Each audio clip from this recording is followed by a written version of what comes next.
en español en esta región. Así que este servidor le tocaba hacer la programación en inglés y también, como ustedes saben, hice mucha programación también en español. Pero con el transcurso del tiempo el ministerio ha crecido tanto y hay tantas responsabilidades que es difícil que una sola persona mantenga el calendario o el número de presentaciones en los dos idiomas. Así que recientemente pudimos contratar por la conducción de Dios al pastor Daniel Miranda, un hombre muy versado en las Escrituras, que se encargara de la programación en español. No es que yo no voy a predicar ya en el canal hispano, estaré predicando regularmente, dando series, la escuela Ancla, etcétera, pero ahora tengo una gran ayuda porque el pastor Miranda va a coordinar las presentaciones en español en el canal Zoom TV Latino. Con esto en mente queremos tener una palabra de oración para pedir que Dios bendiga nuestro estudio. Oremos. Padre Celestial, gracias te damos por tu palabra, una guía segura en un mundo que anda confundido y en rebelión. Pedimos la presencia de tu Espíritu Santo en el estudio de hoy. Que tu palabra no regrese a ti vacía, sino que haga el impacto para la cual la enviaste. Gracias te damos, Padre, por escuchar esta oración. Te lo imploramos en el nombre que es sobre todo nombre, el nombre de Jesús. Amén. A través de la historia de la Iglesia Adventista, esta iglesia ha llegado a ser conocida como la Iglesia del Libro.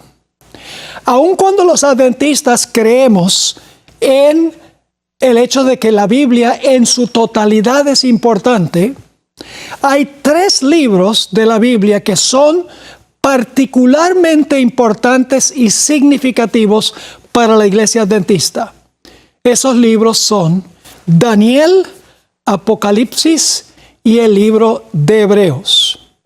Estos 3 libros son vitales, pues se centran en la doctrina del santuario y también en las profecías, 2 tópicos fundamentales para la teología de la iglesia adventista. El primer trimestre de este nuevo año hemos comenzado a estudiar las lecciones de escuela sabática que se centran en uno de esos 3 libros, en el libro de los Hebreos. Por lo tanto, quiero dedicar el tiempo de esta presentación para introducir el contenido del libro a los Hebreos. El libro de Hebreos está estructurado de una forma muy particular. El apóstol Pablo presenta una sección teológica seguida por una exhortación, otra sección teológica y esa sección seguida por una exhortación, y así sucesivamente. Las exhortaciones del libro de Hebreos nos presentan los problemas que estaban afrontando los miembros de la iglesia de los Hebreos. Y la sección teológica tiene las soluciones a los problemas que se encuentran en las exhortaciones. Al comienzo de su experiencia cristiana, los hebreos aceptaron el evangelio con grandes bríos. Por así decirlo, llegaron a ser judíos mesiánicos. Sin embargo, con el transcurso del tiempo, el objeto de su esperanza, la gloriosa segunda venida del Mesías, se dilató. Y como resultado, su entusiasmo disminuyó. Y el desánimo los condujo a deslizarse lenta y sigilosamente de la verdad al error. Consideraban que antes de llegar a ser judíos mesiánicos, tenían la gloriosa ciudad de Jerusalén, el resplandeciente templo, los padres, los pactos, las promesas.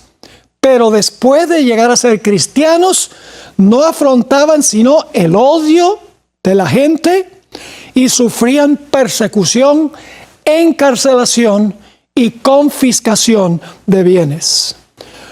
Como resultado, con el paso del tiempo, se volvieron intelectual y espiritualmente perezosos y estaban en el proceso de perder su primera confianza y esperanza. Por lo tanto, el apóstol, en el transcurso del libro a los hebreos, les advirtió en cuanto a los peligros de perder completamente la fe. Hay varios lugares en el libro de Hebreos que diagnostican el problema que acechaba a los hebreos. Y quiero tomar unos minutos para leer esos versículos a donde se detecta claramente qué problema estaban afrontando los hebreos. El primer pasaje lo encontramos en Hebreos 2 y los versículos 1 al 4. A donde el apóstol amonesta a los hebreos, los exhorta con las siguientes palabras. Por tanto, es necesario que con más diligencia atendamos a las cosas que hemos oído. Es decir, han oído algunas cosas, pero no han prestado mucha atención, porque dice, por tanto es necesario que con más diligencia atendamos a las cosas que hemos oído. No sea que nos deslicemos. Es una palabra que se usa, por ejemplo, para un bote que está arrastrando el ancla y se está alejando del puerto.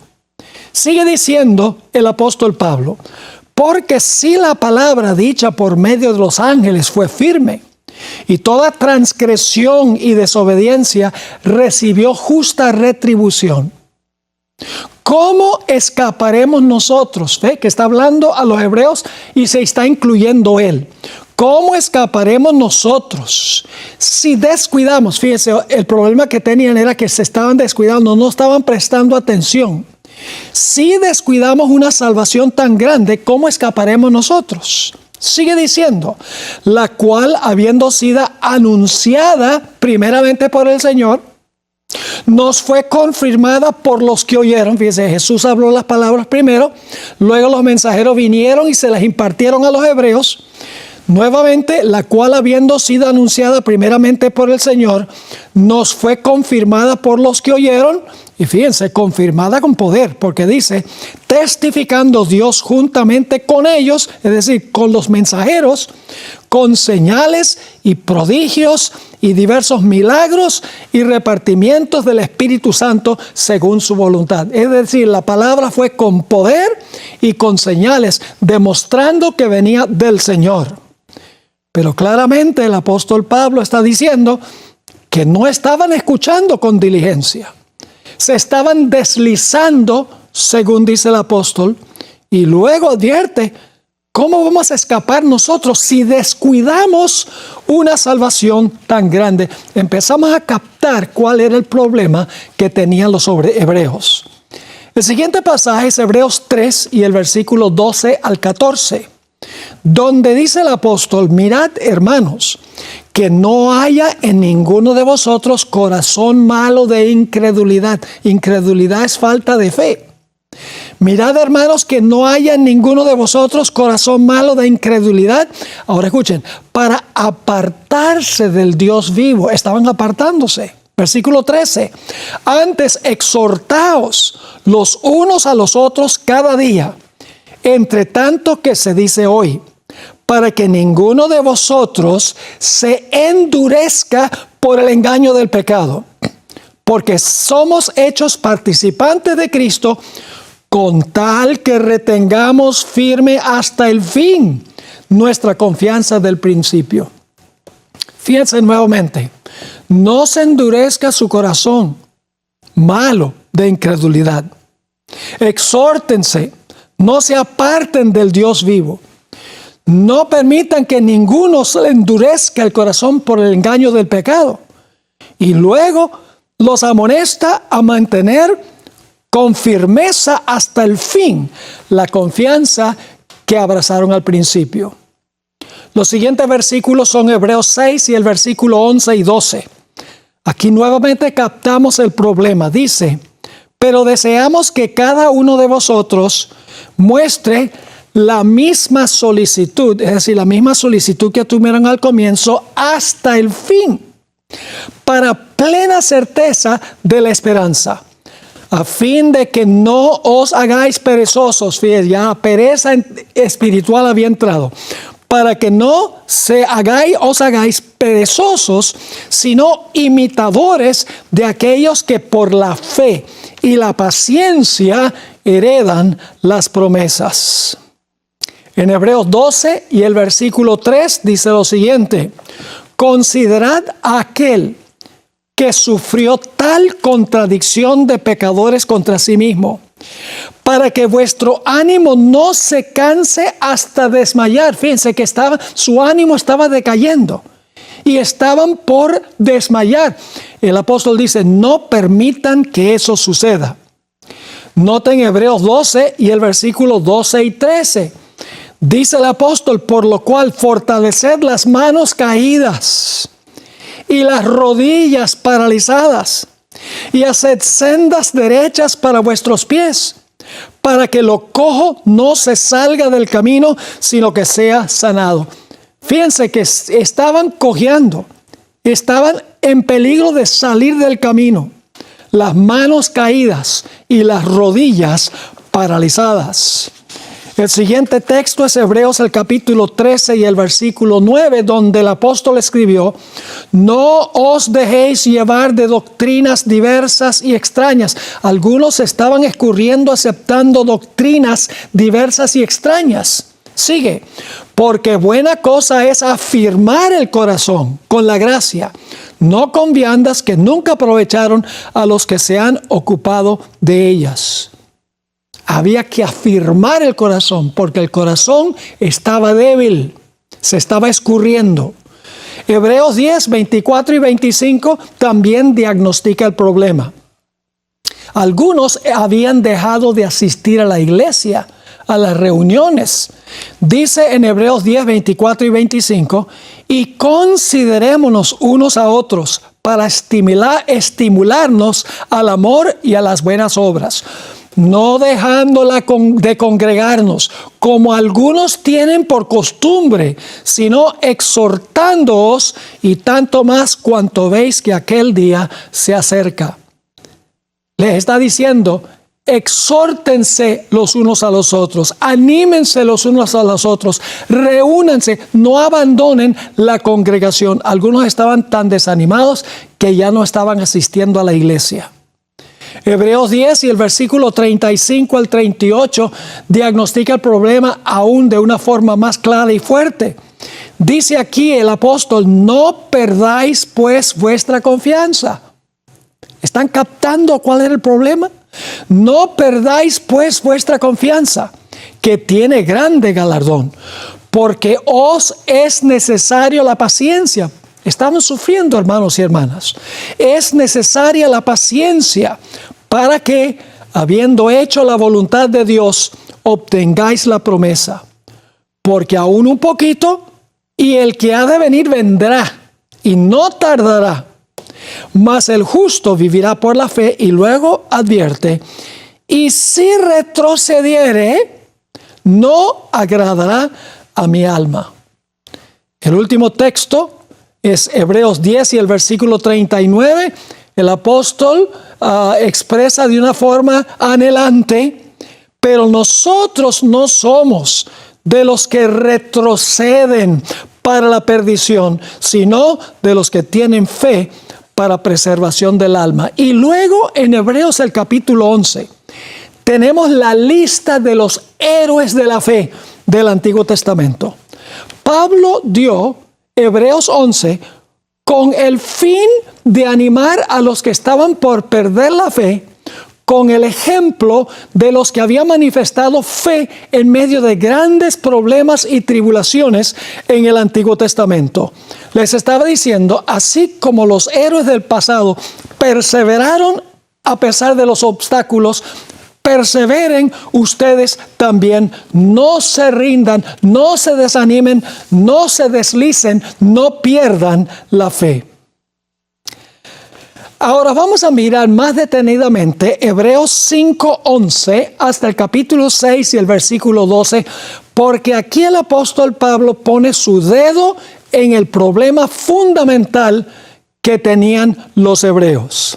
En Hebreos 5:11 hasta el capítulo 6 y el versículo 12, el apóstol apuntó hacia el problema fundamental que tenían.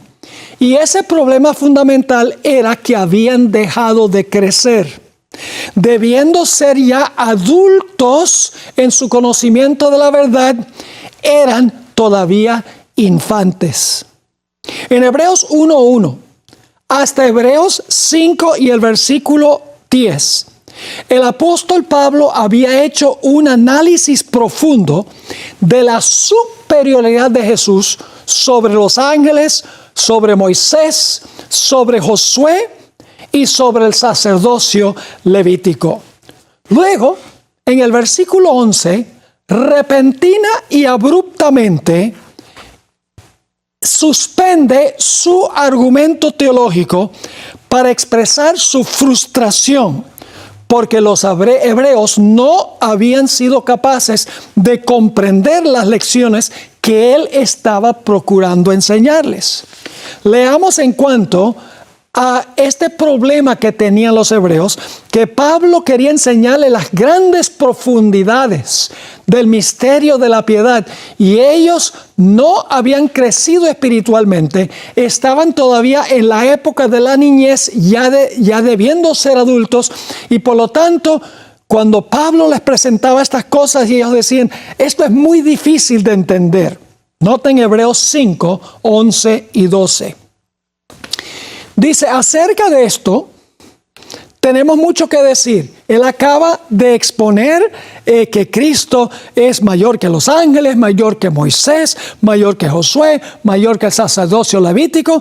Y luego les dice, acerca de esto, en realidad una mejor traducción sería, acerca de quién, es decir, de Jesús, tenemos mucho que decir. Y difícil de explicar. Por cuanto os habéis hecho tardos para oír. Estamos captando el problema. Eran tardos para oír. Pablo quería explicar más, pero no eran capaces de asimilar. Versículo 12. Porque debiendo ser ya maestros, después de tanto tiempo, tenéis necesidad de que os vuelva, escuchen, os vuelva a enseñar ¿cuáles son los primeros rudimentos de las palabras de Dios? Y habéis llegado a ser tales que tenéis necesidad de leche y no de alimento sólido. Claras las palabras del apóstol Pablo. Dice, otra vez tengo que enseñarles los primeros rudimentos de la fe, cuando ustedes deberían ya ser maestros. Ustedes todavía quieren beber leche cuando deben estar alimentándose con comida sólida. Ahora, para un bebé no hay nada malo en beber leche. Pero Pablo recarga que el beber solo leche, la leche espiritual de la palabra, es para bebés. Con el paso del tiempo, los hebreos deberían haber crecido. Sin embargo, aún eran infantes en la palabra, cuando ya debían ser maestros por el tiempo que había pasado. Aún estaban bebiendo leche como infantes o como bebés. Ahora, algunos textos bíblicos nos dicen que debemos ser como niños, pero otros dicen que debemos dejar de ser niños. ¿Acaso la Biblia se contradice? Claro que no. Cuando Jesús enseñó que debemos llegar a ser como niños, estaba recalcando que nosotros debemos tener la fe y la confianza sencilla de un niño. Por ejemplo, si usted le dice a un niño que Dios creó el mundo en 6 días y reposó el 7º día, los niños no van a decir, ¿y cómo es científicamente posible creer que todo lo que vemos en este mundo vino directamente de una creación en 6 días? Si alguien le dice a un niño que hubo un diluvio y se salvaron 8 personas en un barco que Noé había preparado, ellos no van a decir, pero ¿cómo es posible si nunca había llovido que lloviera y que llenara la tierra y se salvaran solo 8 personas? O si le enseño que Cristo nació de una virgen, el niño no dice, bueno, ¿y cómo es científicamente eso posible? No, el niño, cuando se le cuenta la historia, el niño cree, tiene esa sencillez de fe. Así que cuando Jesús dijo que debemos llegar a ser como niños, estaba diciendo que debemos tener la fe sencilla de un niño. Pero por el otro lado, hay textos que dicen que debemos dejar de ser niños en lo que respecta el conocimiento de la verdad. Debemos alcanzar la madurez en lo que respecta a nuestro conocimiento de las verdades de la santa palabra de Dios. Debemos tener la fe de un niño con la mente de un adulto. Ahora sigamos nuestro estudio en los versículos 13 y 14. Pablo acaba de decir, yo tengo muchas cosas profundas que les quiero enseñar, pero es difícil de explicar porque ustedes son tardos para oír. Ustedes deben ser ya maestros, pero otra vez es necesario enseñarles lo que les enseñé hace rato. Necesitan, en otras palabras, leche cuando ya deberían estar comiendo alimento sólido.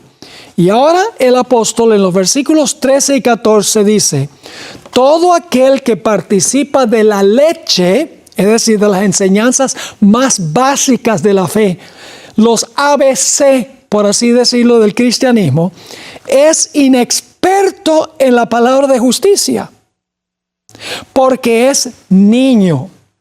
Pero el alimento sólido, y lo que quiere decir Pablo es el alimento que yo les he estado dando en los primeros 5 capítulos, pero el alimento sólido es para los que han alcanzado la madurez, es decir, los que han crecido en su conocimiento de la palabra. Para los que por el uso, es decir, por el ejercicio, tienen los sentidos, el discernimiento espiritual, ejercitados en el discernimiento del bien y del mal. Es decir, un estudio continuado, profundo de la santa palabra de Dios ejercita nuestra mente espiritual para que podamos discriminar o distinguir entre el bien y el mal. Y los hebreos habían permanecido en la niñez, aunque con el transcurso del tiempo ya deberían haber sido adultos espirituales por su estudio de la santa palabra de Dios.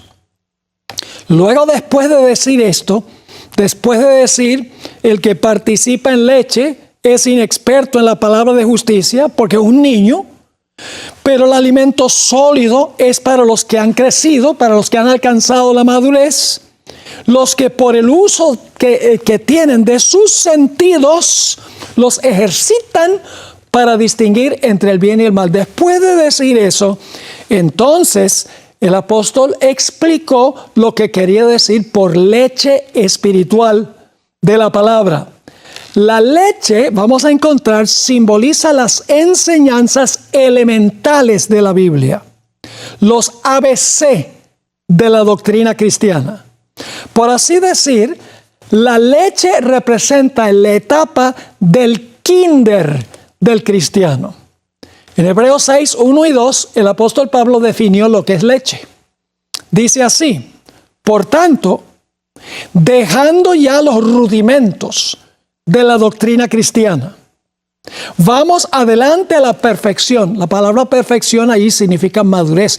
Vamos adelante a la perfección. Es decir, los rudimentos son la leche y cuando uno crece, ya uno no está en los rudimentos, está en una verdad más avanzada. Así que dice, por tanto, dejando ya los rudimentos de la doctrina cristiana, vamos adelante a la perfección o madurez.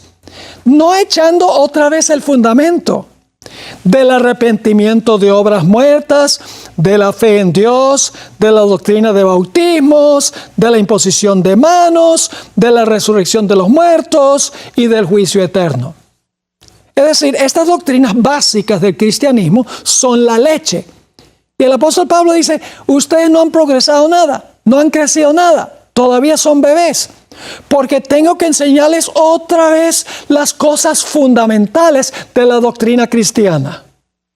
Ahora, permítame desviarme un poquitico del tema, aunque está relacionado con lo que estamos estudiando. A mi parecer, existen dos problemas con el evangelismo en la iglesia adventista de hoy. Estamos bautizando a muchas personas. Ese no es uno de los problemas. La pregunta clave es, ¿estamos preparándolos para el bautismo? Y una segunda pregunta. Después del bautismo, ¿estamos ayudando a crecer a esas personas que recién nacieron en el bautisterio? Podemos ilustrar la tarea evangelística de éxito con el desarrollo de un ser humano desde el momento cuando nace hasta el momento cuando llega a ser adulto. La tarea evangelística tiene 5 etapas. La primera etapa es la planificación. Es decir, para establecer contactos con personas que podrían estudiar la Biblia con nosotros. Esto lo puede lograr la iglesia con ferias de la salud, con encuestas de puerta en puerta, con programas especiales en la iglesia. La idea es establecer un contacto entre la iglesia y las personas que es necesario compartir la verdad con ellos. El segundo punto es la concepción. Estoy comparando con el nacimiento y el desarrollo de un bebé. Llega a ser entonces un adolescente, un joven y un adulto. Segundo paso es la concepción. Ese es el momento cuando la iglesia hace contacto con una persona directamente y comienza el proceso de estudiar la Biblia con esas personas. Puede ser en una campaña evangelística o puede ser estudios bíblicos a nivel personal. Ese es el momento de la concepción. Comienza el proceso. Luego la tercera etapa es la gestación. Y la gestación normal dura más o menos 9 meses. Ahora escuchen bien, un bebé no es concebido y nace el mismo día. Se necesita un periodo de crecimiento antes del nacimiento. Ese es el periodo que dedicamos para dar estudios bíblicos a la persona para que crezca plenamente antes de su bautismo en el conocimiento de los rudimentos de la fe. Ese es el periodo de la gestación. Y luego viene el nacimiento. El nacimiento es cuando la persona se bautiza. Jesús habló de ser bautizados en agua y ser bautizados por el Espíritu Santo. Es decir, el momento del nacimiento es cuando la persona que ha tenido un periodo de gestación normal, un periodo de gestación de 9 meses, por así decirlo, pero en el caso de los estudios bíblicos no necesariamente tiene que durar ese periodo, pero hay que cubrir bien las bases, bien los fundamentos de la fe. Ahora entonces ocurre el nacimiento en el bautisterio. Y luego viene el quinto paso, y el quinto paso es el crecimiento después del nacimiento. Ahora, ¿a dónde padece, creo yo, en gran medida el evangelismo que se está practicando en muchos lugares hoy en día en la iglesia? El problema está en la etapa de la gestación y en la etapa del crecimiento. Estamos muchas veces bautizando a la gente sin tener el periodo de gestación. Inclusive he visto algunos predicadores que hacen un llamado al bautismo, tienen batas bautismales en ambos brazos y dice, ven a Jesús, y en ese momento cuando la gente responde al llamado ya los están bautizando. Eso es como no tener ninguna gestación, es decir, tener la concepción y tener el nacimiento el mismo día. Y por eso muchas de esas personas terminan yéndose de la iglesia. Así que el primer problema es con la gestación. No hay un periodo normal para que la gente aprenda los rudimentos de la fe. El segundo problema es en la etapa del crecimiento. Estamos tan ansiosos de que haya nacimientos espirituales en la iglesia, de que se bauticen muchos, que los bautizamos y luego no hacemos nada para ayudarlos a crecer, sino que nos preocupamos por tener más bebés, más nacimientos en la iglesia, más bautismos en la iglesia. Ahora, no me entiendan mal. Yo estoy a favor de muchos bautismos, pero de gente bien preparada, como dice el Espíritu de Profecía. El problema de los hebreos es que sí, se les había enseñado los rudimentos de la fe, pero luego no habían crecido en su relación espiritual con el Señor Jesús. Y por lo tanto, ahora el apóstol Pablo va a hacer una advertencia solemne a los hebreos. Una advertencia solemne a los que rehúsan crecer. Noten lo que dice Hebreos 6 y el versículo 3 hasta el versículo 6. Dice el apóstol San Pablo, y esto haremos, es decir, vamos a ir más allá de los rudimentos, esto haremos si Dios en verdad lo permite. Y luego advierte, porque, es decir, si no lo hacemos, si no avanzamos y progresamos y enseñamos las verdades profundas de la palabra, dice, porque es imposible que los que una vez fueron iluminados y gustaron del don celestial y fueron hechos participantes del Espíritu Santo y asimismo gustaron la buena palabra de Dios y los poderes del siglo venidero, es decir, los que comenzaron bien con los rudimentos. Dice, fueron iluminados, gustaron el don celestial, fueron hechos partícipes del Espíritu Santo, gustaron la buena palabra de Dios y los poderes del siglo venidero. Pero ahora noten lo que sucede. Y recayeron, eso significa que apostataron. Sean otra vez renovados para el arrepentimiento, crucificando de nuevo para sí mismos al Hijo de Dios y exponiéndole a vituperio. Palabras solemnes, palabras graves. Está diciendo, porque si nosotros no vamos más allá de los rudimentos, si nos quedamos en la etapa de los bebés, es imposible que esas personas no recaigan y que estén más allá del arrepentimiento. Si no estamos avanzando, estamos retrocediendo. El apóstol ahora va a dar un ejemplo de lo que acaba de decir en los versículos 1 y 2. Escuchen bien. Los versículos que vamos a leer no están diciendo que hay un pecado en particular del cual no hay arrepentimiento. Es decir, en este pasaje, él no está diciendo hay cierto pecado del cual no hay perdón. El énfasis del apóstol recae sobre una persona que no crece, a pesar de recibir por largo tiempo las abundantes bendiciones de Dios.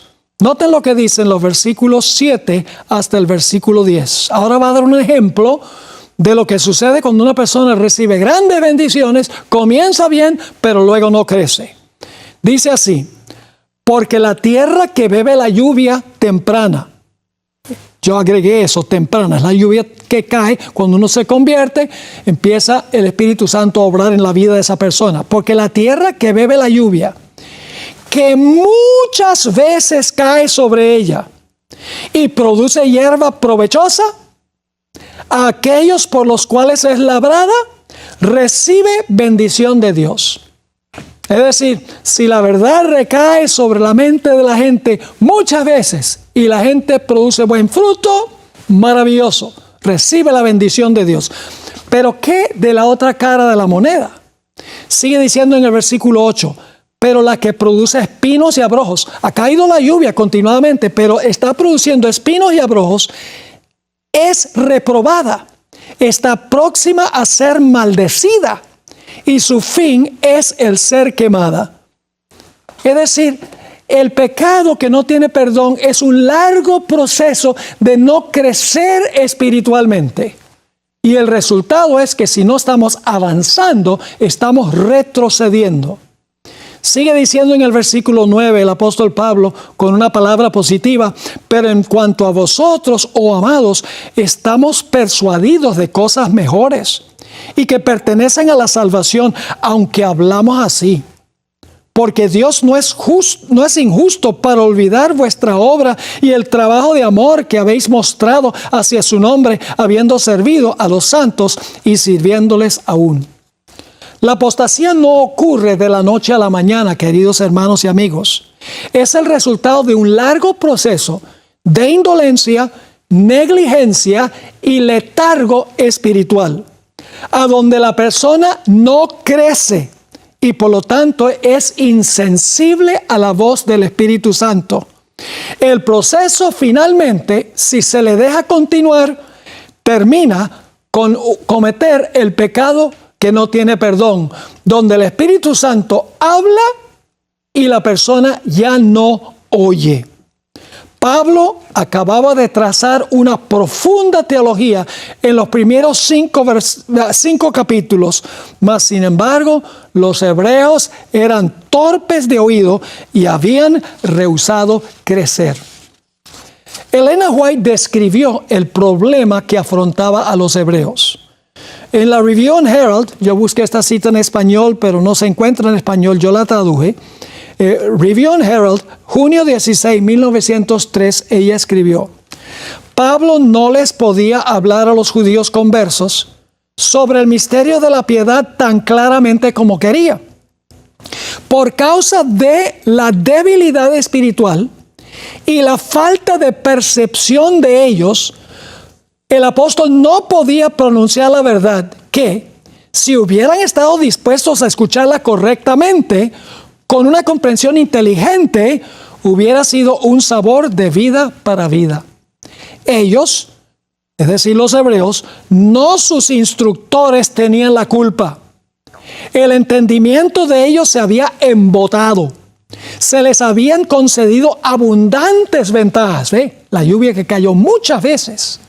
Podrían haber aumentado en su comprensión de Cristo, su obra y su poder para salvar hasta lo sumo a los que vienen a Él.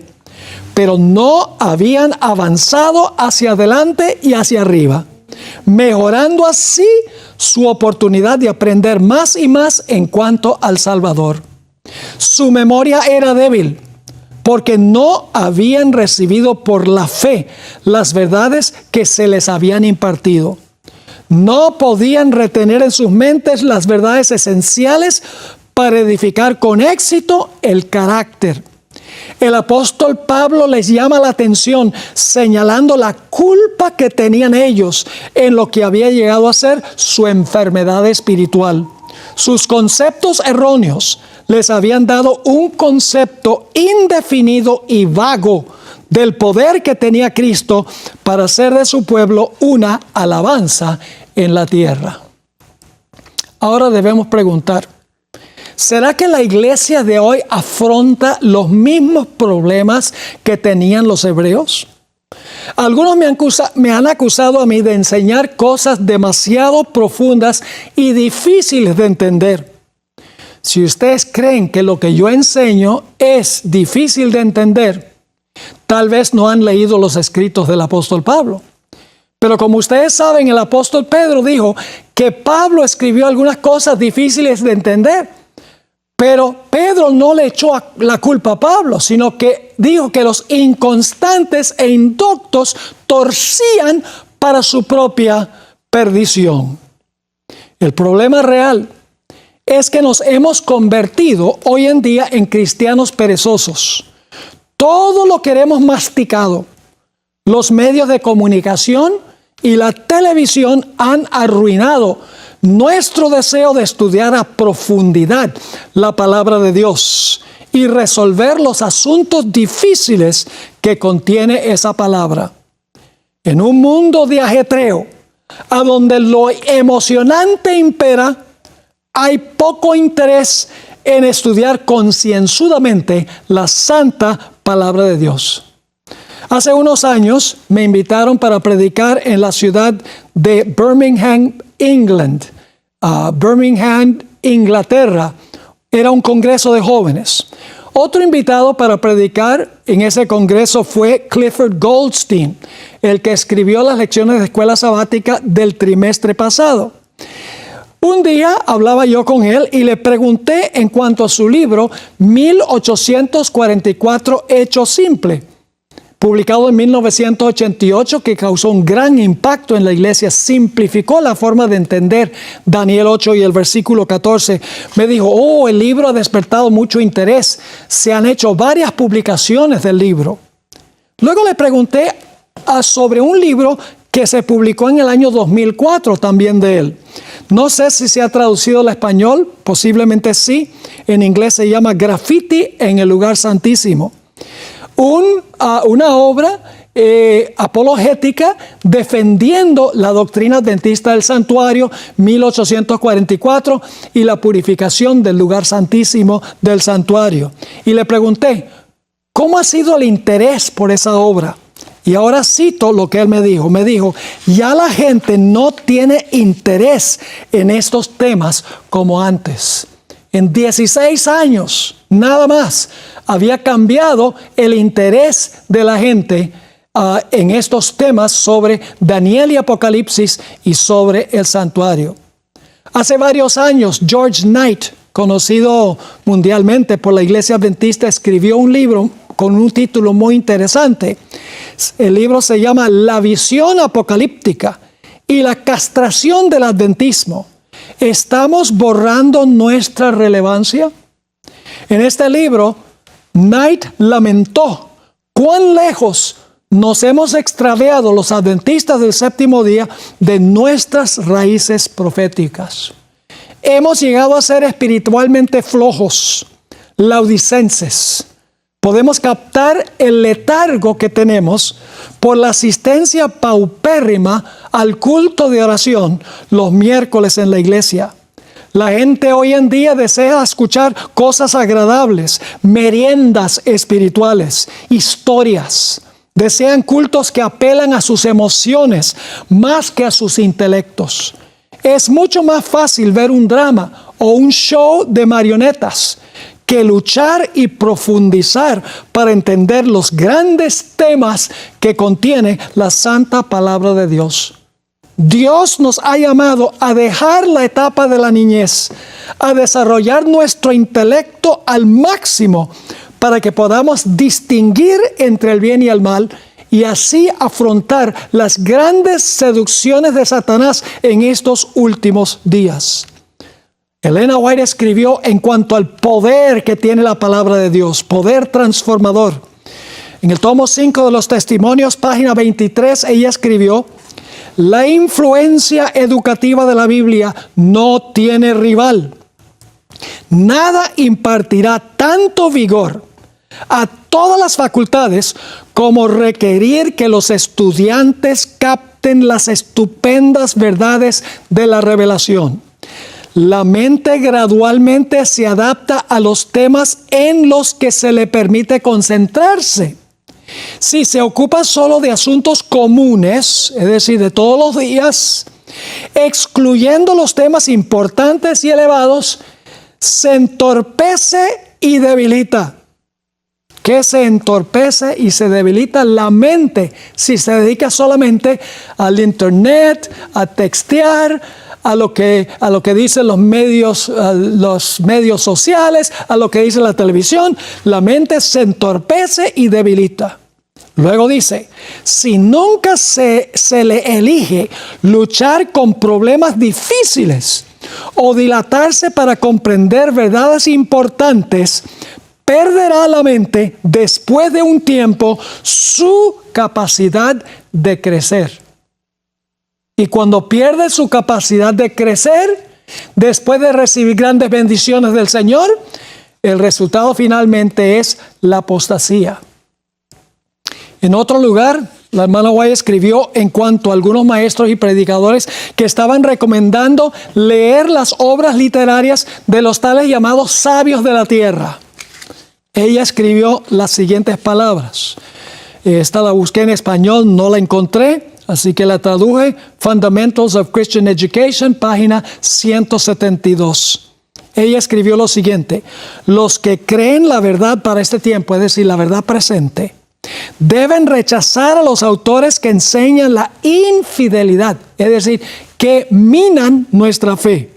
Sigue diciendo, no permitamos que las obras de los escépticos, son los que cuestionan todo, se encuentren en nuestras bibliotecas a donde nuestros hijos tengan acceso a ellas.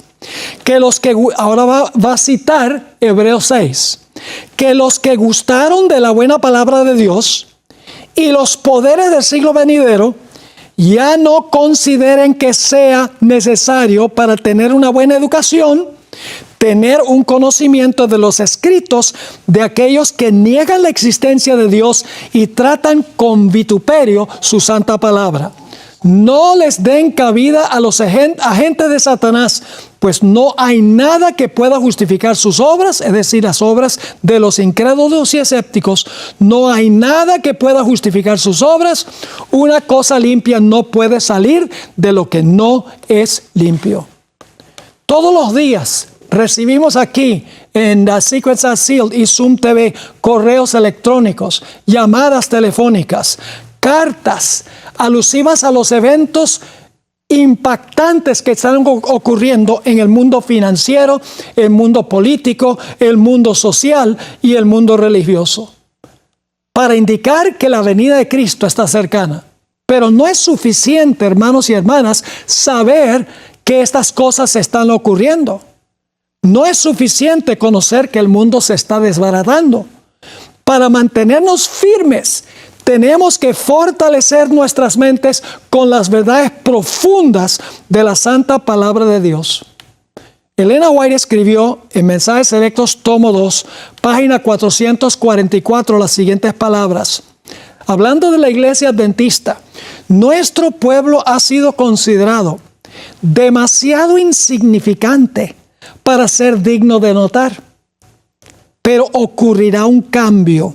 Es decir, hoy en día los adventistas, ¿qué es eso, adventista? La mayoría de la gente ni siquiera sabe quiénes son. Ella dice, va a ocurrir un cambio. Dice ella, ahora se están dando los primeros pasos. El mundo cristiano ahora está dando los pasos que pondrán necesariamente de relieve al pueblo que guarda los mandamientos. Diariamente se suprime la verdad de Dios y se la sustituye por las teorías y las doctrinas falsas de origen humano. Se trazan planes y se realizan movimientos destinados a esclavizar las conciencias de los que deseen ser leales a Dios. Los que tienen la facultad de decretar las leyes se opondrán al pueblo de Dios. Ahora escuchen esto. Cada alma será probada. Ojalá que como pueblo seamos sabios y sepamos impartir esa sabiduría a nuestros hijos. Se investigará cada posición de nuestra fe. Y si no somos estudiantes cabales de la Biblia, fortalecidos y establecidos firmemente, la sabiduría de los grandes hombres del mundo será demasiado para nosotros. Hermanos y hermanas, tenemos que conocer el mensaje. No solo los rudimentos, sino las verdades profundas que nos hacen el pueblo que somos. La verdad presente, o lo que llamó la hermana White, la verdad para este tiempo. Ahora, la hermana White nos ha dicho que no es suficiente lo que están predicando todas las demás iglesias. Las iglesias no adventistas. Ellos están predicando algunas verdades. Están predicando lo fundamental, lo esencial. Que una persona debe bautizarse, que debemos creer en Cristo, que Cristo murió por nuestros pecados, que algún día habrá la resurrección, que Cristo vendrá pronto, que va a haber un juicio eterno. Todo eso lo enseñan estas iglesias. Pero Dios ha dado un mensaje profundo a la iglesia adventista, más profundo. Pero exige esfuerzo, exige que nos sentemos y luchemos con los grandes temas que encontramos en la Sagrada Escritura. Elena White escribió sobre la importancia de los predicadores enfocarse en la verdad presente. En Primeros Escritos, página 63, ella escribió: son muchas las preciosas verdades que contiene la palabra de Dios, pero es la verdad presente lo que el rebaño necesita ahora. Es decir, hay muchas verdades en la palabra de Dios, dice ella, pero lo que necesita el pueblo hoy es la verdad presente. Sigue escribiendo: he visto el peligro que existe de que los mensajeros se desvíen de los puntos importantes de la verdad presente para espaciarse en temas que no tienden a unir el rebaño ni santificar el alma. En esto Satanás aprovechará toda ventaja posible para perjudicar la causa. Fíjense que hay puntos importantes, según ella, de la verdad presente. No es que todas las verdades no sean importantes, pero para esta época hay una verdad presente. Hay una verdad para este tiempo, los mensajes de los 3 ángeles, el santuario, etc. La hermana White dice, en esto, Satanás aprovechará toda ventaja posible para perjudicar la causa. Y luego ella explica cuáles son las verdades más profundas en las cuales debemos enfocarnos. Ella escribe, pero los temas como el santuario, en relación con los 2300 días, los mandamientos de Dios y la fe de Jesús, son los mensajes de los 3 ángeles. Son perfectamente adecuados para explicar el movimiento adventista pasado y cuál es nuestra posición presente, establecer la fe de los que dudan y dar certidumbre al glorioso futuro. Ella dice, la verdad presente nos da la seguridad de que Dios dirigió en el pasado, que está dirigiendo en el presente y que nos espera un glorioso futuro. Ella siguió la cita diciendo, he visto con frecuencia que estos eran los temas principales en los cuales deben espaciarse los mensajeros. Los 2300 días, el santuario, los mandamientos de Dios y la fe de Jesús, los mensajes de los 3 ángeles.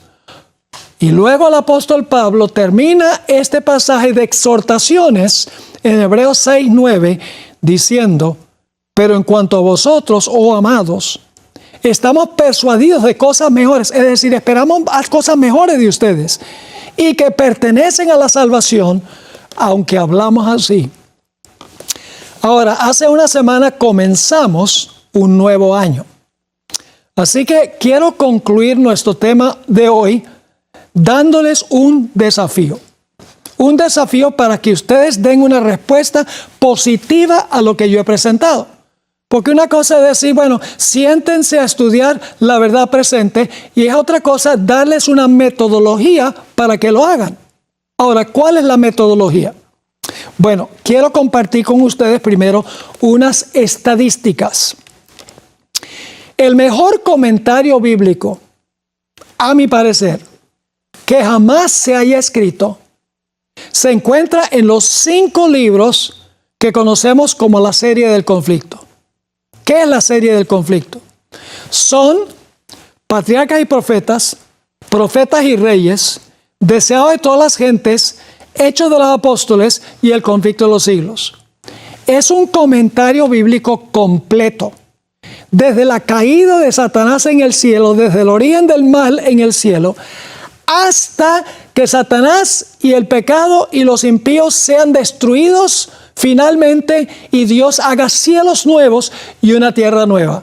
Es un comentario bíblico completo, desde la prehistoria, lo que ocurrió en el cielo, hasta el final, cuando Dios va a establecer un cielo nuevo y una tierra nueva. Ahora, permítame darles la estadística. Los 5 libros, en la versión electrónica, constan de 3.148 páginas. Repito eso, 3.148 páginas. Ahora, hagan ustedes la operación. Si usted lee 8,6 páginas por día, no es mucho, ¿verdad? No es mucho 8.6 páginas de material. Eso se puede hacer cuando llegamos a la casa, podemos levantarnos un poquito más temprano. En 15 minutos, media hora, se pueden leer esas páginas fácilmente. Así que, si lee 8,6 páginas por día, terminaría de leer los 5 libros en un año. Y les aseguro que su conocimiento de la Biblia va a ser impresionante, Porque no solamente van a ver la verdad, sino que van a ver la expansión de la verdad, van a entender la verdad presente. Solamente si entendemos cómo se originó el mal, podemos entender cómo concluirá también el mal. Así que quiero animarles a que consigan estos 5 libros. Pueden ir al internet, si no son de la Iglesia Adventista, les recomiendo estos libros, tremendo comentario bíblico. Vayan al internet y busquen Elena G. de White y busquen Patriarcas y Profetas, Profetas y Reyes, Deseo de todas las gentes, y luego Hechos de los Apóstoles y el conflicto de los siglos. Y consigan los libros y lean esas 8,6 páginas por día. Pero ahora viene una segunda parte del desafío. La segunda parte del desafío tiene que ver con la Biblia. La Biblia tiene 1189 capítulos. 66 libros, 1189 capítulos. Ahora escuchen bien.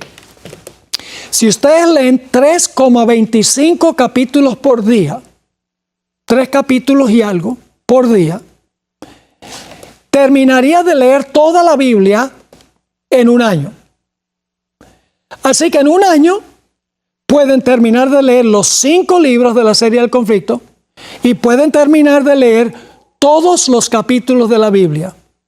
Les aseguro, mis queridos hermanos y amigos, que si hacen eso, su vida no será igual en el año 2023, porque habrán aprendido un mundo en cuanto a las Sagradas Escrituras, y especialmente cuando llegan al clímax en el conflicto de los siglos, van a ver toda la trayectoria del conflicto entre el bien y el mal y cómo Dios obra de una forma justa y amorosa en resolver el problema del mal. No solo van a entender la verdad, sino que van a entender la importancia de la verdad presente. Así que ese es mi desafío para este año. Estamos en la segunda semana de este año. Pero les animo a que acepten este desafío y lean 8,6 páginas, podemos redondearlo a 8 páginas o 9 páginas de la serie del conflicto, y que lean 3 y algo capítulos con humildad, pero venimos con confianza porque venimos en el nombre de tu Hijo Cristo Jesús. Pedimos la bendición de tu presencia, de tu Santo Espíritu en esta reunión. Habla a nuestra mente y a nuestro corazón. Acércanos a Cristo como nuestro Salvador. Te lo pedimos en el nombre precioso de Cristo, nuestro Salvador. Amén. Recientemente estaba viajando a una ciudad en avión y tenía un pasajero al lado que me hizo una pregunta. Me dijo: Señor, ¿cree usted que la guerra entre Israel y Hamás es el cumplimiento de una profecía de la Biblia? Bueno, interesante esa pregunta. No sabía que era una persona con inclinaciones religiosas. Le contesté, en un sentido general, sí es el cumplimiento de algunas profecías bíblicas, pero no es el cumplimiento de una profecía específica de la Biblia. Y luego expliqué lo que quería decir. Le mencioné Mateo, el capítulo 24 y el versículo 6 al 8, a donde habla de algunas de las señales antes de la venida de Jesús. Voy a leer esos versículos. Y oiréis de guerras y rumores de guerras. Mirad que no os turbéis, porque es necesario que todo esto acontezca, pero aún no es el fin. Porque se levantará nación contra nación y reino contra reino, y dice, y habrá pestes, hambres y terremotos en diferentes lugares, y todo esto será principio de dolores. Así que en términos generales, las guerras, rumores de guerras, nación que se levanta contra nación y reino contra reino, son señales de que Jesús viene pronto. Pero no una guerra en específico en cierto lugar y en cierto momento. Ahora, después que Jesús había delineado las señales de su venida en Mateo el capítulo 24, Él dio una ilustración de cómo podemos saber que su venida está cercana. Quiero leer Mateo 24, versículo 32 al 35. Ya Jesús ha presentado las señales de su venida. Y ahora vamos a encontrar que Jesús va a ilustrar cómo podemos saber que la venida está cerca, inminente. Dice Mateo 24, 32. De la higuera, aprended la parábola. Cuando ya su rama está tierna y brotan las hojas, sabéis que el verano está cerca. Así que cuando los árboles empiezan a brotar, cuando la higuera empieza a brotar, es señal de que la primavera está por terminar y está por comenzar el verano. Ahora viene la comparación. Versículo 33. Así también vosotros, cuando veáis todas estas cosas de las cuales él ha hablado en los versículos anteriores, cuando veáis todas estas cosas, conoced que está cerca a las puertas. De cierto os digo que no pasará esta generación hasta que todo esto acontezca. Ahora, los protestantes conservadores, grupos como los carismáticos, los bautistas y los evangélicos, creen que la higuera en este versículo se refiere al resurgimiento de Israel como nación en el año 1948. Enseñan que esta es la señal más grande de la inminencia de la venida de Jesús, de que Jesús está a las puertas. Las victorias de Israel en las guerras de 1967 y de 1973 ha aumentado la conversación entre estos grupos religiosos en cuanto al supuesto cumplimiento de la profecía que dio Jesús hablando de la higuera, según la perspectiva de ellos. Y la guerra en el presente entre Israel y Hamás sirve también como un argumento en las manos de ellos de que Israel va a jugar un papel muy importante en las profecías y hay que defender a capa y espada a Israel. Ahora quiero preguntar, al comenzar esta presentación, ¿por qué escogió Dios a Israel? ¿Escogió a Israel irremediablemente? Es decir, ¿escogió Dios a Israel sin condiciones? ¿O será que Dios escogió a Israel con un propósito muy especial? Cuando hablamos de Israel, estamos hablando de la nación de Israel, que Dios escogió en el Antiguo Testamento para esparcir la esperanza de la venida del Mesías. Vamos a leer Isaías 49:6, a donde habla en cuanto a la razón por la cual Dios escogió a la nación de Israel e hizo de esa nación su teocracia. Dice allí en Isaías 49:6, Dios está hablando: poco es para mí que tú seas mi siervo para levantar las tribus de Jacob y para que restaures el remanente de Israel. También te di por luz de las naciones, para que seáis mi salvación hasta lo postrero de la tierra. Esto nos recuerda la profecía o la declaración de Jesús en Mateo, el capítulo 28, 18 al 20, a donde Él le mandó a sus discípulos que fueran y predicaran el evangelio a todas las naciones hasta lo postrero de la tierra, dice específicamente. Y luego entonces, después que se predique el evangelio, Cristo regresará por segunda vez.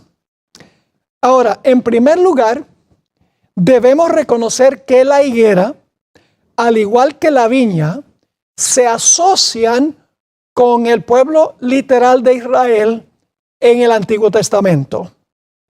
Quiero leer un texto a donde tanto la higuera como la viña se asocian o se relacionan con Israel, el Israel literal. Vamos a leer Oseas, el capítulo 9 y el versículo 10. Como uvas en el desierto, las uvas vienen de una viña, como uvas en el desierto hallé a Israel. Deben comparar también con esto Isaías el capítulo 5, a donde se compara a Israel con una viña. Así que dice, como uvas en el desierto hallé a Israel, como la fruta temprana de la higuera. En su principio vi a vuestros padres. Ellos acudieron a Baal Peor, se apartaron para vergüenza y se hicieron abominables como aquello que amaron. Así que noten que en este texto del Antiguo Testamento se asocia al pueblo de Israel, a la nación de Israel, con una viña que produce uvas y con una higuera en su tiempo temprano. Ahora, en el Nuevo Testamento vamos a ver también que se usa la higuera como un símbolo de la nación de Israel. Ahora vamos a estudiar nuestro tema primordialmente en tres partes. Vamos a la primera parte que se encuentra en Mateo el capítulo 3 y el versículo 8 al 10. Estos versículos describen la predicación de Juan el Bautista. Juan comenzó a predicar 6 meses antes que Jesús comenzara su ministerio. Es decir, medio año antes de Jesús comenzar su ministerio, Juan proclamó el mensaje que vamos a leer en unos momentos. La misión de Juan era preparar el camino para que el pueblo de Israel recibiera a Jesús en su primera venida. Le he dado realce a unos conceptos en el pasaje que voy a leer en unos momentos, porque estos conceptos sobre los cuales voy a poner énfasis especial reaparecen en la segunda y la tercera parte del tema que estamos estudiando. Así que vamos a Mateo 3 y vamos a leer los versículos 8 al 10 que contiene el mensaje de Juan el Bautista. Y por favor, no olviden prestar atención sobre los términos que voy a subrayar o a enfatizar.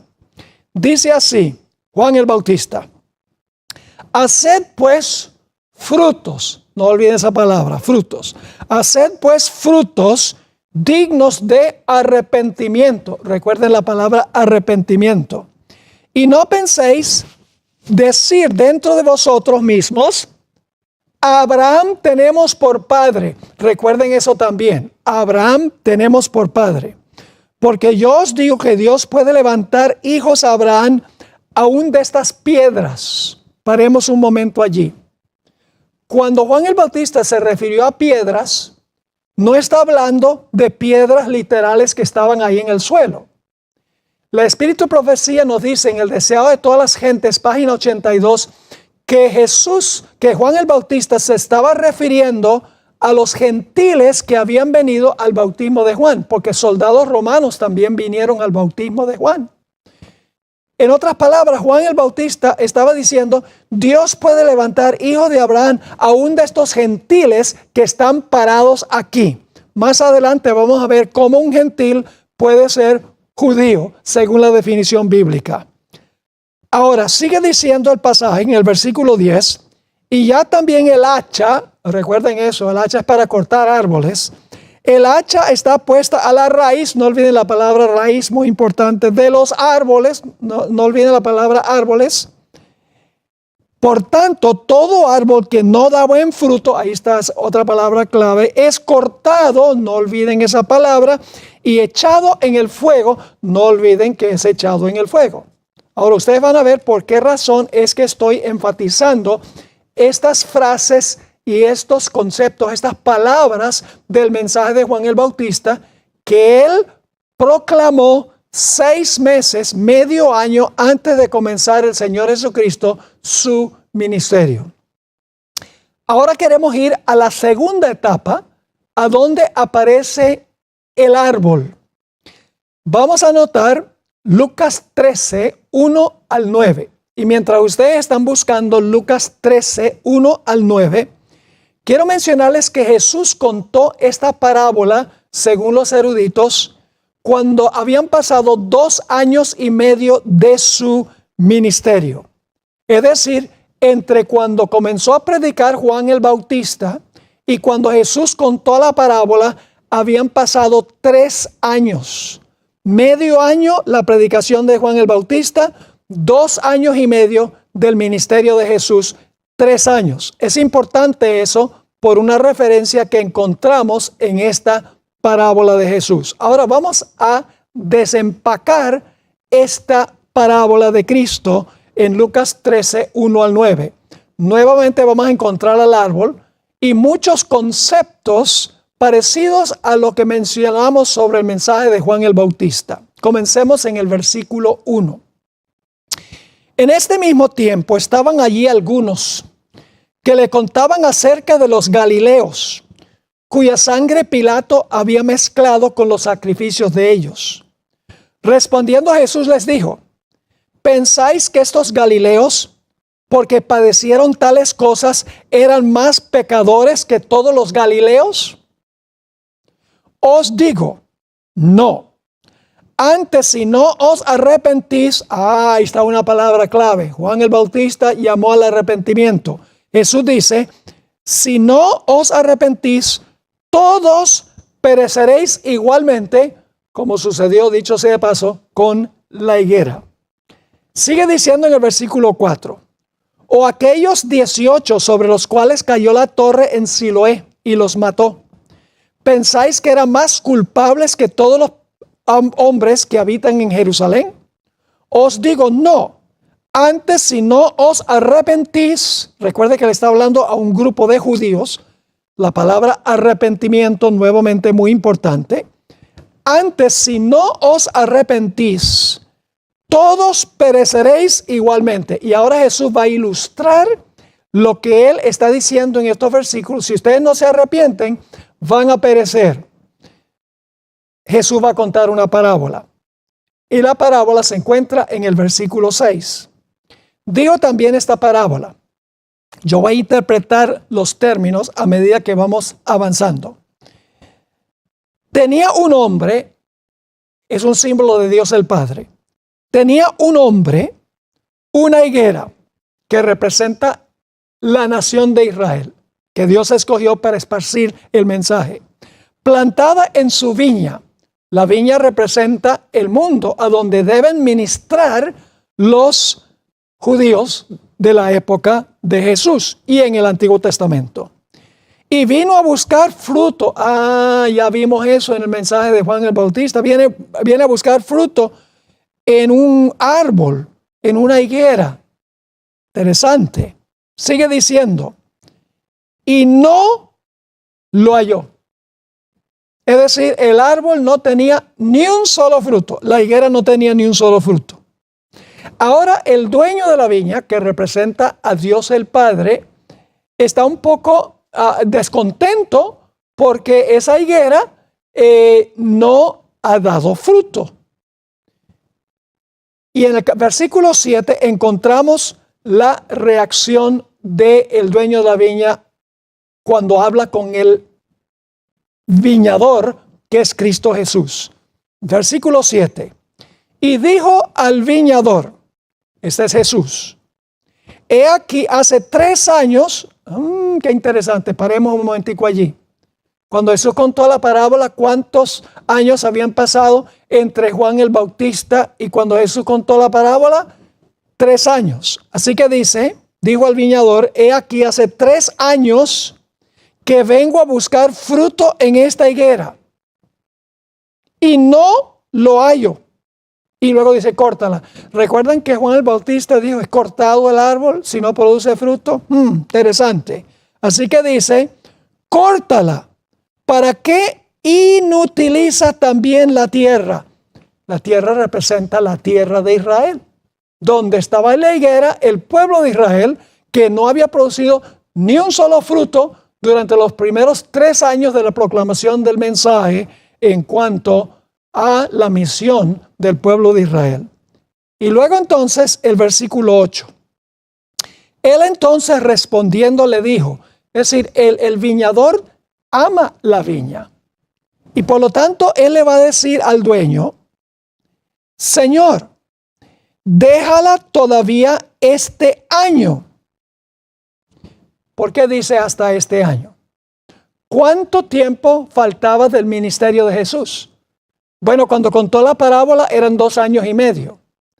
Ahora dice, déjala un año más. El ministerio de Jesús duró 3 años y medio. Fíjense que la parábola nos está dando la cronología del ministerio de Jesús con el ministerio de Juan el Bautista. Así que dice, él entonces respondiendo le dijo, Señor, déjala todavía este año, hasta que yo cabe alrededor de ella y la abone. Es decir, le voy a dedicar una atención súper especial. Y si diere fruto, bien. Si en este último año diere fruto, bien. Y si no, la cortarás después. Ahora, cuando Jesús terminó la parábola, no sabemos cómo iba a terminar. Faltaba un año.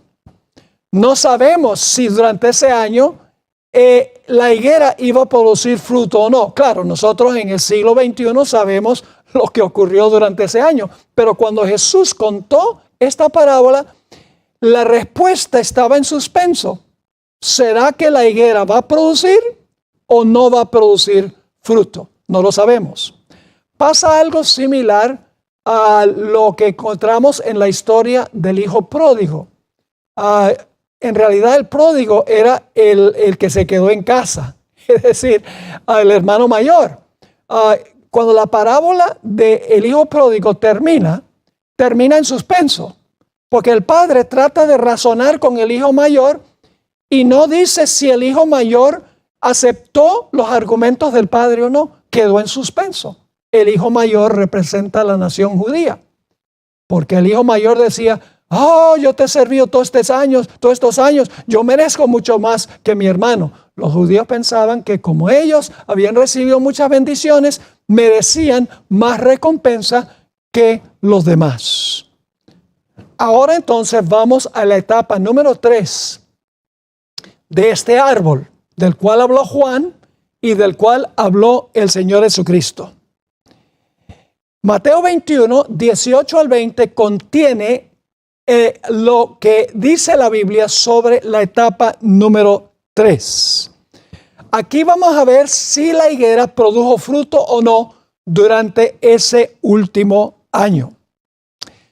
Debo decirles que los versículos que vamos a leer en Mateo 21, 18 al 20, describen algo que sucedió pocos días antes de la muerte de Jesús. Se cree que fue el martes de la semana antes de la muerte de Jesús que ocurrió lo que vamos a leer ahora en cuanto a la higuera. Nos encontramos con la higuera de nuevo. Así que vamos a leer Mateo 21 y el versículo 18 al 20. Por la mañana, volviendo a la ciudad, tuvo hambre. Dice aquí Jesús tuvo hambre. Ahora voy a hacer un comentario sobre eso. En realidad, ¿qué significa que Jesús tenía hambre? La higuera representa a Israel. Supuestamente la higuera debe producir fruto. Esto nos ayuda a entender un poco más el mensaje de Cristo a la iglesia de la Odisea. Una iglesia que se parece a la nación judía, rica y enriquecida y sin necesidad de nada.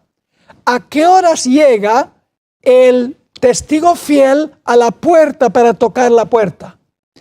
Dice, entraré a él y cenaré con él y él conmigo. Jesús tiene hambre y sed de nuestro amor, de nuestro reconocimiento, de que nosotros le rindamos honra y gloria. Él tiene hambre de nuestro afecto. A eso se refiere aquí. Volviendo otra vez, versículo 18. Por la mañana, volviendo a la ciudad, tuvo hambre.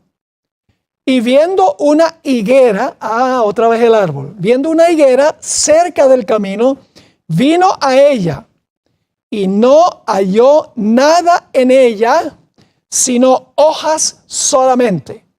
Ahora, paremos un momento allí, necesito explicarles algo.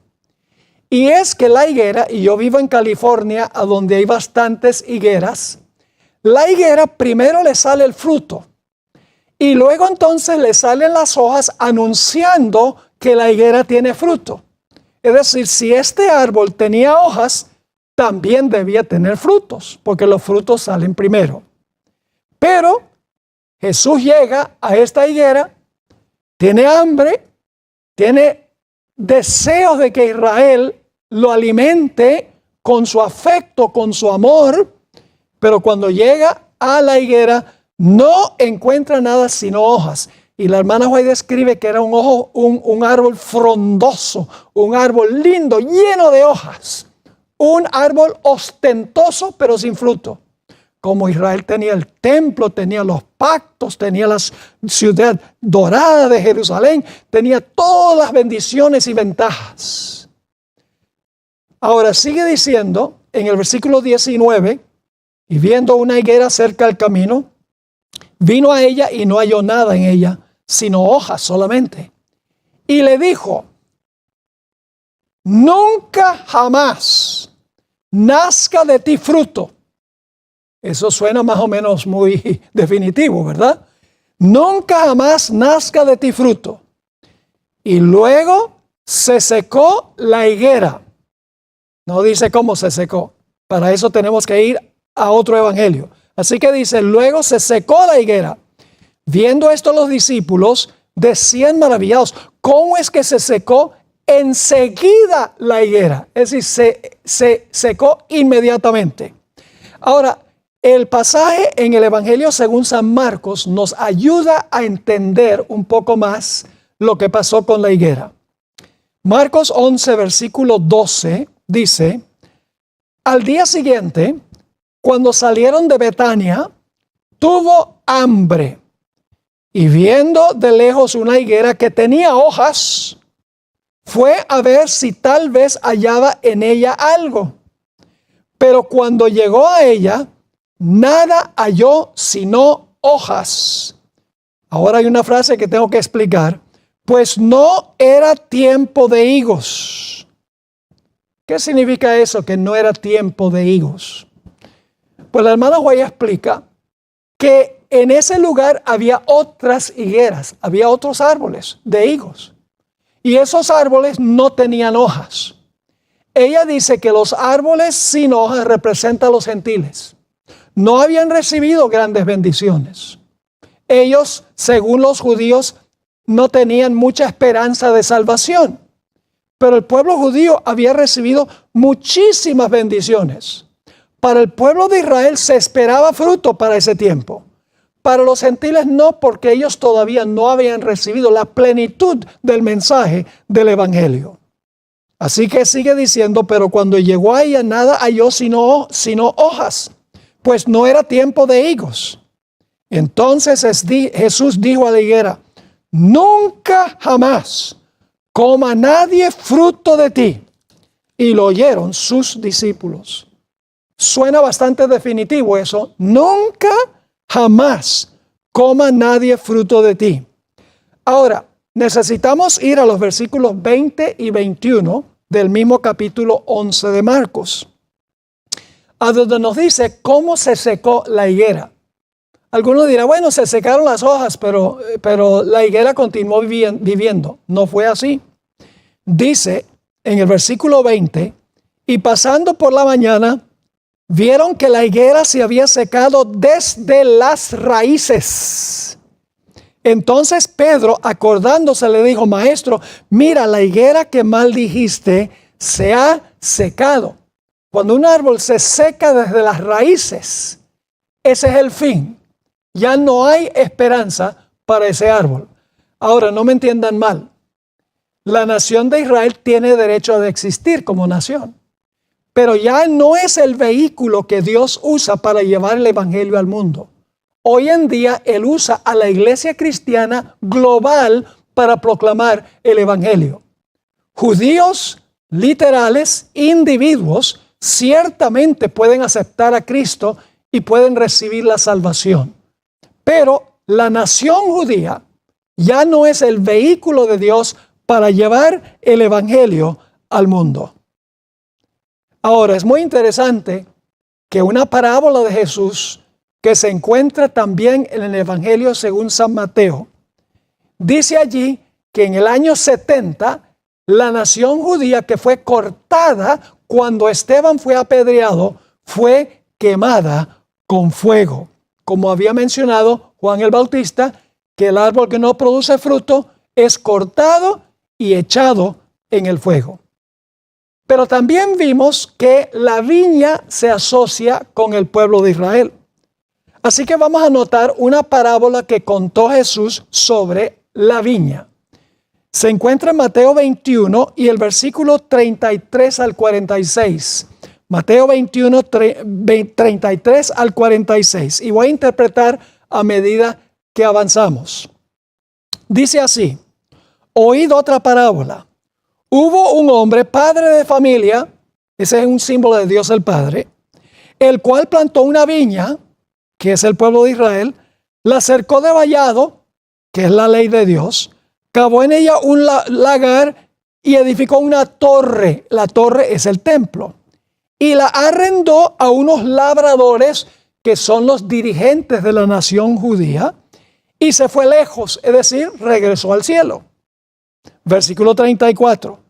Y cuando se acercó el tiempo de los frutos, esto es antes del cautiverio de Israel en Babilonia, de Judá en Babilonia, cuando se acercó el tiempo de los frutos, envió sus siervos, que son los profetas, a los labradores para que recibiesen sus frutos. Mas los labradores, que son los profetas antes del cautiverio, mas los labradores, tomando a los siervos, a uno golpearon, a otro mataron y a otro apedrearon. Eso fue lo que hizo Israel con los profetas antes del cautiverio. Versículo 36, Dios no se rindió. Envió de nuevo otros siervos después del cautiverio, más que los primeros. Zacarías, Malaquías, Ageo, muchos otros profetas les mandó Dios. Envió de nuevo otros siervos, más que los primeros, e hicieron con ellos de la misma manera. Finalmente, esa palabra es muy clave, finalmente, es decir, es lo último, finalmente les envió su Hijo, que es Cristo Jesús, diciendo: tendrán respeto a mi Hijo. Mas los labradores, cuando vieron al Hijo, dijeron entre sí: este es el heredero. Venid, matémosle y apoderémonos de su heredad. Fue lo que el pueblo judío, los dirigentes judíos hicieron con el Señor Jesucristo. Y dice: y le echaron fuera de la viña y le mataron. Es decir, Jesús no murió en Jerusalén, sino fuera de Jerusalén. Ahora Jesús hace una pregunta. Versículo 40. Cuando venga pues el Señor de la viña, ¿qué hará aquellos labradores? Le dijeron: a los malos destruirá sin misericordia y arrendará su viña a otros labradores, que son los gentiles, la iglesia que ahora va a esparcir el mensaje del Evangelio. Es decir, a los malos destruirá sin misericordia y arrendará su viña a otros labradores que le paguen el fruto a su tiempo. Jesús les dijo: ¿nunca leísteis en las Escrituras la piedra que desecharon los edificadores? Los edificadores fue la nación judía. Y la piedra es Cristo Jesús.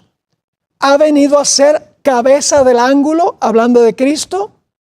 El Señor ha hecho esto y es cosa maravillosa a nuestros ojos. Por tanto, versículo 43, os digo que el reino de Dios será quitado de vosotros. Fíjense que todavía en este momento no lo ha quitado. Pero cuando apedrearon a Esteban, el reino le fue quitado.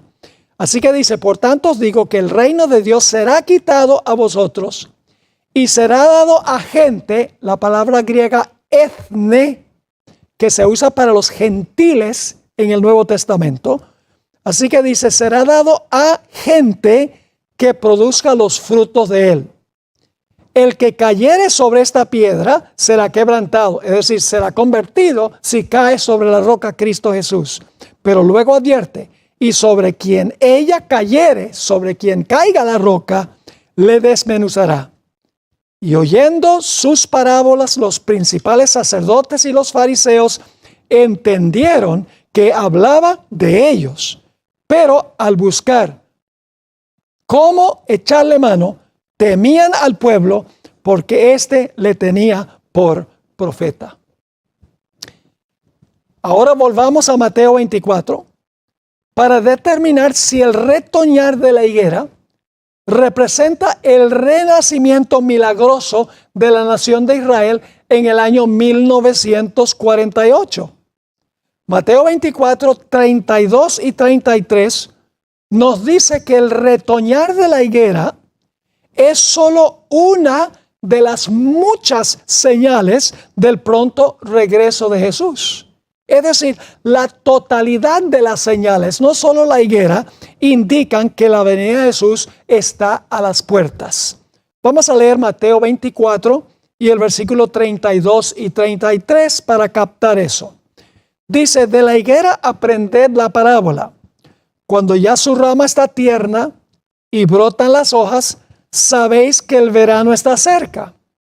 Así también, ahora viene la comparación, así también vosotros cuando veáis todas estas cosas, no solo la higuera que retoña, sino todas estas cosas, conoced que está cerca a las puertas. Jesús no está diciendo que el retoñar de la higuera es la gran señal de la pronta venida de Jesús. Está diciendo que la acumulación de todas las señales nos ayuda a saber que su venida está cercana.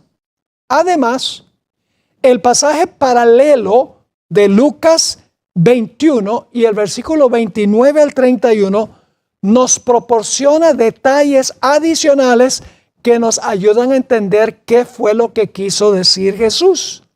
Según el testimonio de Lucas, vamos a leerlo en unos momentos, Jesús no le dio realce tan solo al árbol de higuera, sino a todos los árboles.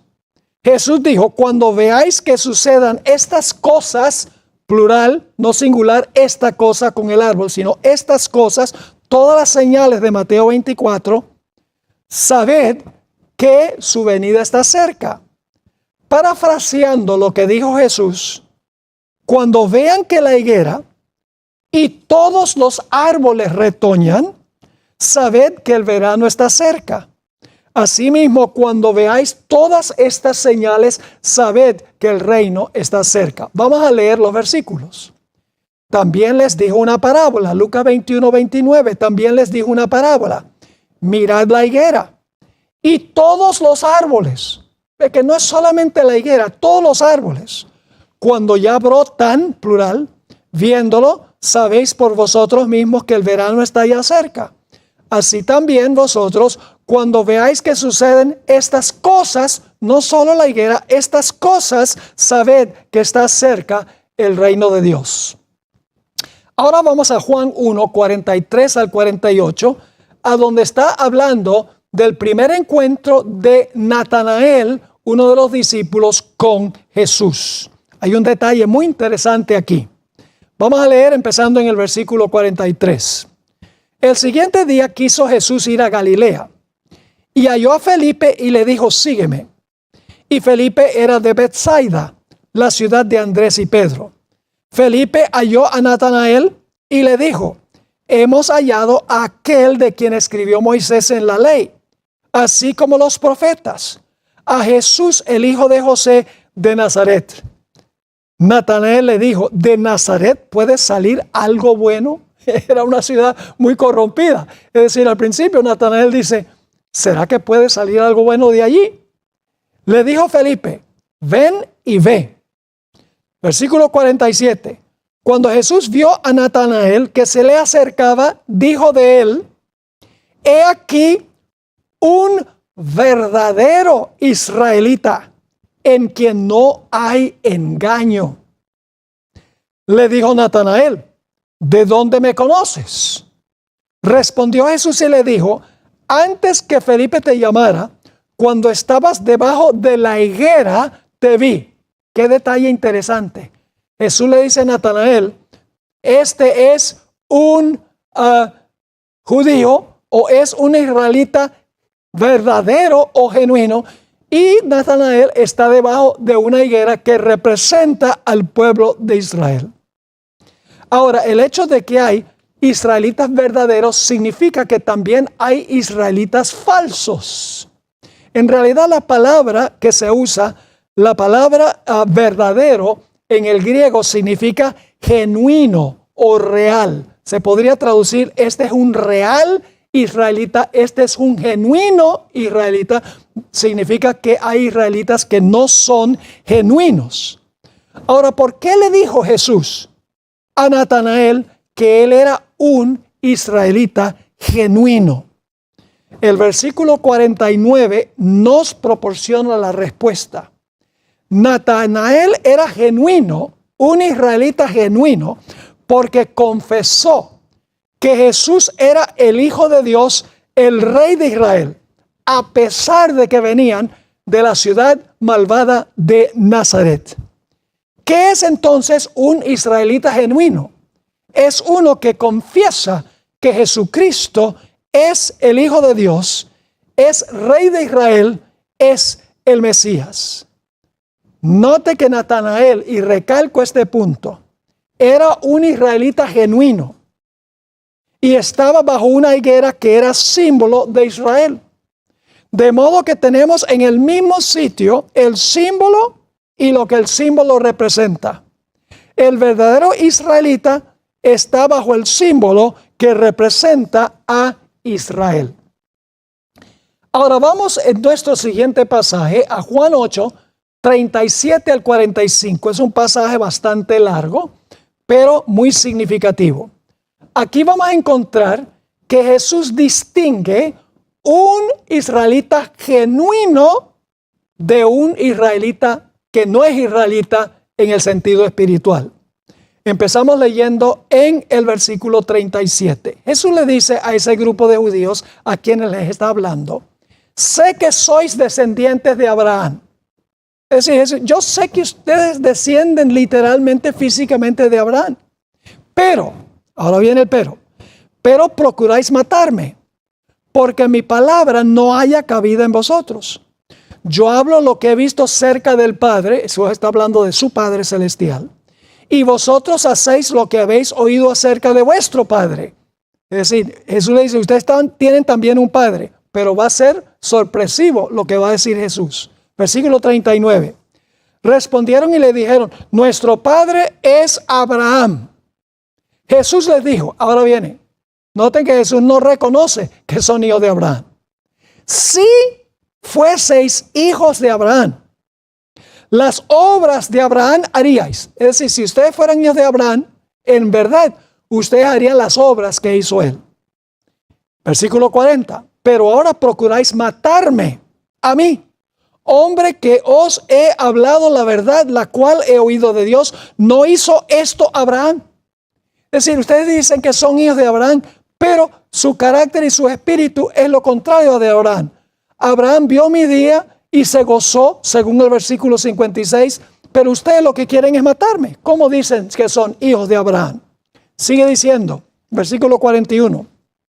Vosotros hacéis las obras de vuestro padre. Todavía no ha identificado cuál es el padre, pero no es Abraham. Sigue diciendo. Entonces le dijeron, nosotros no somos nacidos de fornicación, un padre tenemos que es Dios. Jesús entonces les dijo, sí, otra vez, no lo son. Si vuestro padre fuese Dios, ciertamente me amaríais, porque yo de Dios he salido y he venido, pues no he venido de mí mismo, sino que Él me envió. ¿Por qué no entendéis mi lenguaje? ¿Por qué no podéis escuchar mi palabra?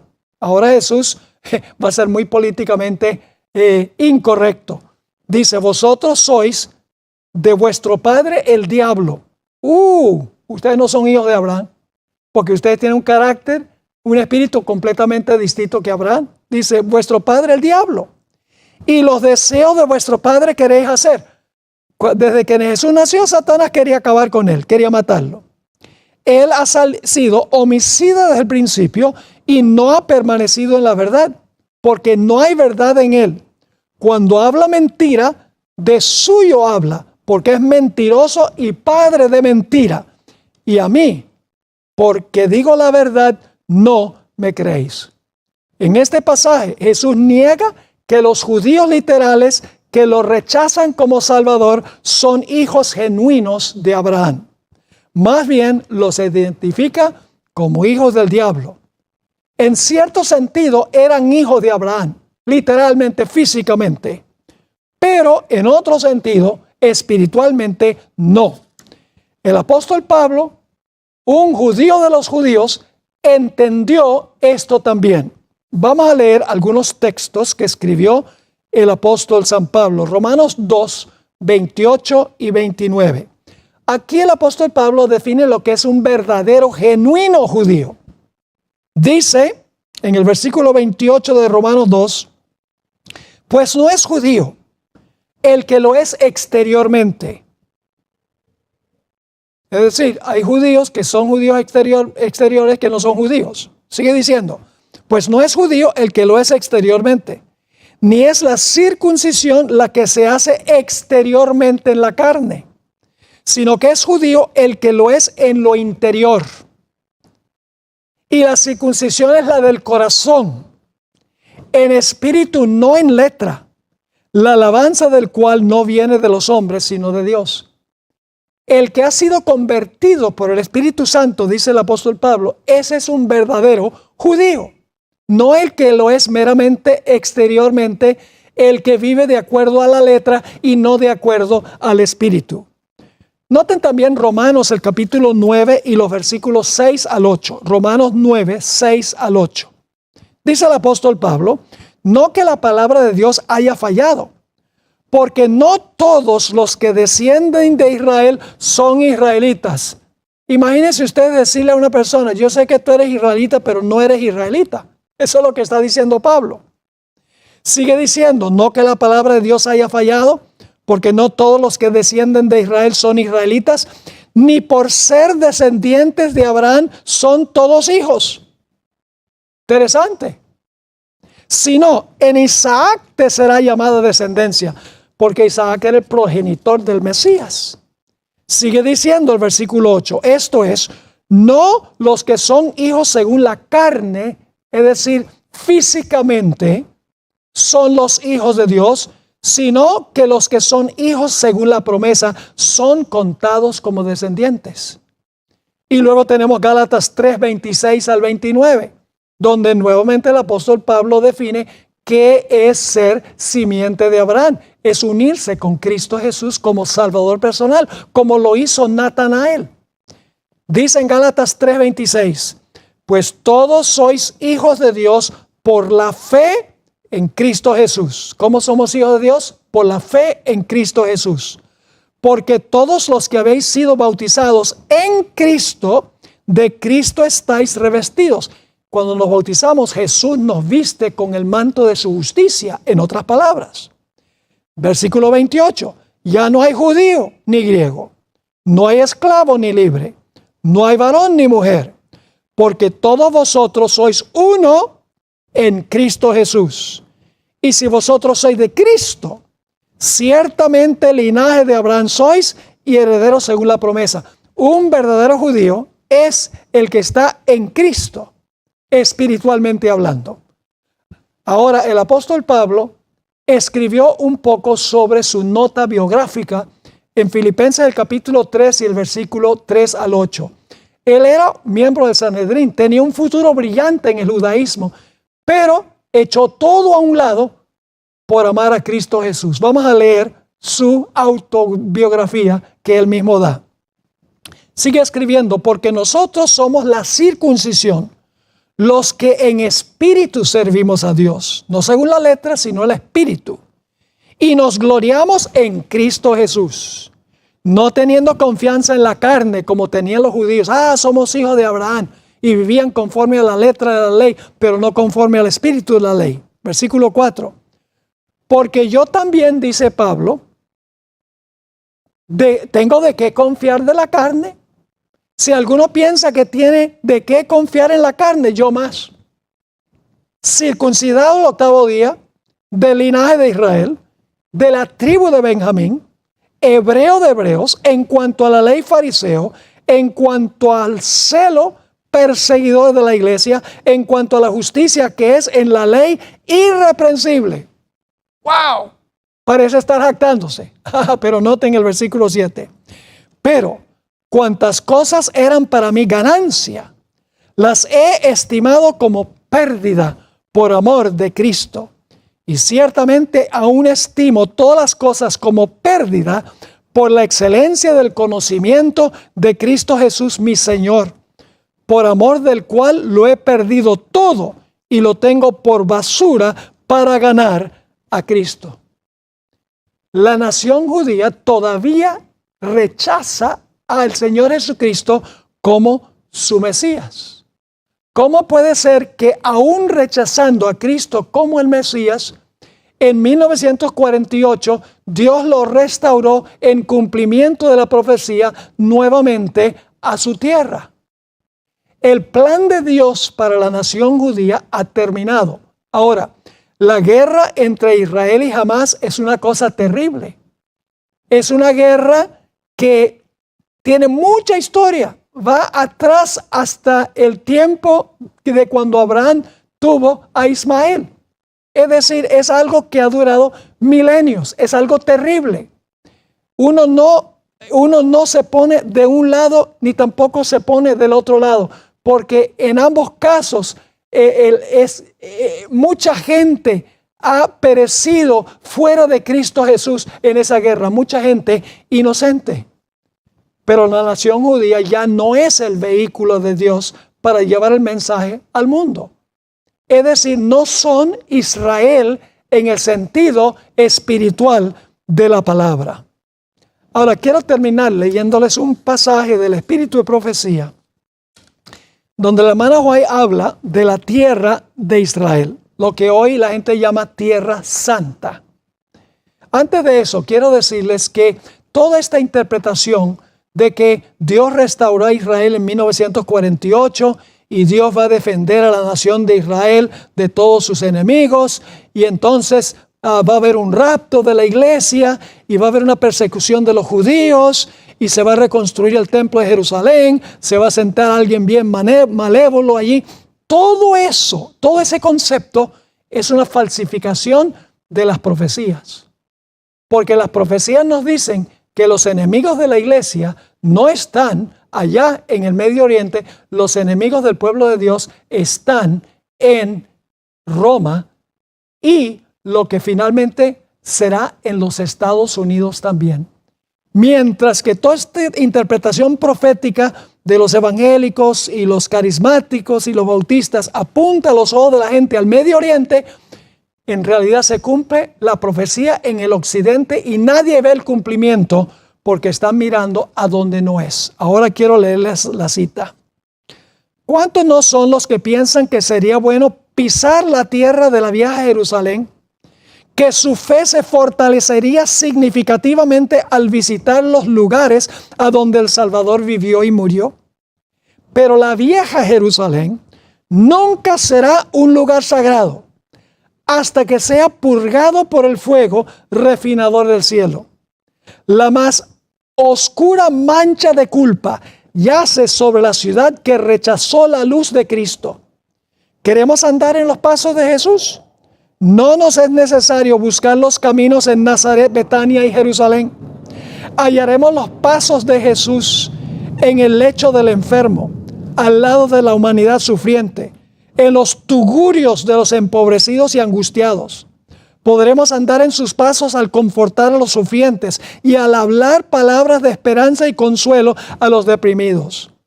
Al hacer lo que hizo Jesús mientras estuvo en la tierra, andaremos en sus benditos pasos. Jesús dijo, si alguien quiere seguir en pos de mí, niéguese a sí mismo y tome su cruz diariamente y sígame. Cuando la tierra que está bajo la maldición del pecado sea purificada de toda mancha, cuando el monte de los olivos sea partido en dos y llegue a ser una gran llanura, cuando la ciudad santa descienda sobre esta llanura, entonces la tierra que hoy llamamos Tierra Santa será en verdad santa. Pero la causa y la obra de Dios no progresará al hacer peregrinajes a Israel. La maldición de Dios está sobre Jerusalén por haber rechazado y crucificado al Hijo unigénito de Dios, pero Dios limpiará la vil mancha. Ahora, no significa que los judíos están perdidos. No. Tienen abierta la palabra de la salvación, el plan de salvación como todos los demás. Pero no es la nación escogida de Dios para cumplir su plan en estos días, porque la higuera se secó de raíz. Así que necesitamos nosotros interpretar las profecías de la Escritura comparando texto con texto y no mirando lo que está ocurriendo necesariamente en el mundo en determinado momento. Dios tiene un mensaje para la nación judía. Dios tiene un mensaje para todas las naciones del mundo. Y es que Cristo Jesús es el Salvador. Y déjenme decirles esto. Si jamás Israel aceptara a Cristo Jesús como Salvador, la lucha entre los dos terminaría, porque serían hermanos y hermanas en Cristo Jesús. La solución no está en guerra. La solución está en recibir a Cristo Jesús como Salvador personal. No solo jamás a Israel, sino nosotros.